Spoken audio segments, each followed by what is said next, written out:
বাংলা নাটকে এবার নতুন এক ইতিহাস গড়তে যাচ্ছে মুশফিক ফারহান, যে ইতিহাস এর আগে কেউ করেনি।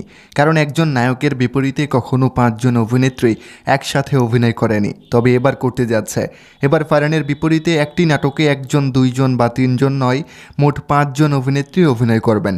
চলুন জেনে আসি কোন নাটকে ফারহানের বিপরীতে থাকছেন 5 অভিনেত্রী এবং নাটকের নামটা কি, কবে মুক্তি পেতে যাচ্ছে।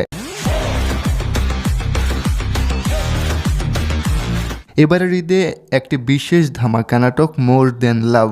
নাটকটিতে প্রথমে অভিনয় করার কথা ছিল শুধু ফারহান ও পায়েলের, তবে এবার সামনে আসলো নতুন সংবাদ।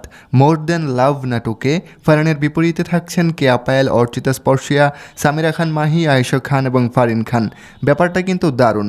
দেখা যাক এই ঈদে কেমন চমক দেয় এই নাটকটা। এই নাটক নিয়ে আরেকটা গুরুত্বপূর্ণ তথ্য হলো, এই নাটকে ফারহানের বিপরীতে শুধু কেয়া পায়েল মেইন নায়িকার রোলে অভিনয় করবেন, আর বাকি 4 জন গেস্ট অভিনেত্রী হিসেবে থাকবেন।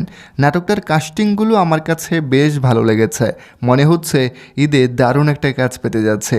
প্রিয় দর্শক, মুশফিক ফারহানের আপকামিং নাটক মোর দ্যান লাভে 5 জন অভিনেত্রীর অভিনয় করাটা আপনার কাছে কেমন লাগছে কমেন্ট করে জানাবেন। ধন্যবাদ সবাইকে।